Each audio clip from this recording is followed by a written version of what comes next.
Hello and welcome to my patch notes rundown for the 6th of July.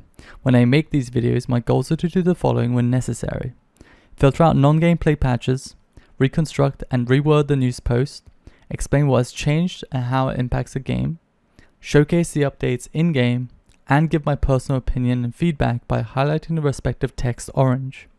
Without further ado, let's get stuck in.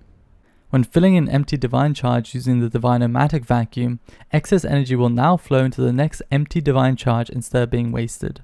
Players using an uncharged divine-o-matic vacuum with an active conversion relic power will now receive the correct amount of energy when converting memories at an energy rift. Unfortunately, this still leaves the divine-o-matic at a mere 65% efficiency when compared to not using it at all. It's barely any additional actions per minute, as the only difference is having to click the rift several times an hour. However, it does allow you to not have to worry about your inventory filling up. Quintessence has been added to the Archaeology research and Tetracompass loot tables. I'm curious if they did this intentionally for release, and if so, why? Surely if you're not going to include a high-level Armador material, you would also not include something like Soapstone, which is a similar high-level Bandos material. Fixing the issue where the Ruthless perk was remaining on the buff bar after being cleared.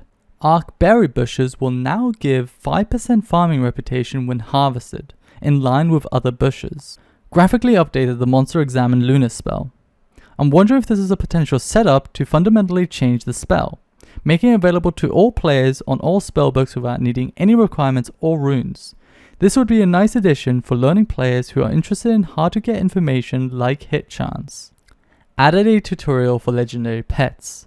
This is a pretty straightforward and simple introduction to the pets and how they work, but it doesn't help the fact that they're mechanically buggy. When the scavenge option says herbs and seeds, it actually means herblore farming related items. So something like normal ashes that you get from fire making aren't classified as bones and ashes, but as herblore farming, since they're used in herblore. Secondly, it has a 6-second cooldown on picking up loot, which is completely fine for balancing reasons, but the problem lies with it attempting to pick up items that you have turned off in the options, which puts it on a 6-second cooldown even though it doesn't pick up anything. Thirdly, if you set aside Bone Crush or Spring Clean an item, it will still attempt to pick up the broken down item from the ground, and again using its pickup cooldown. And lastly, another issue I personally have is that it picks up the item based on the highest individual item price. Meaning that if you have 1000 noted item A, which costs 900 GP each, and a single item B, which costs 1000 GP on the ground, it will pick up item B even though the stack of price of item A is significantly more. Players no longer require 75 ranged to unlock the mechanized Chinchompa blueprint. This makes sense since you aren't required the equipment level of other items you make using other skills. The Twin Furies no longer display their health value on the individual health bars.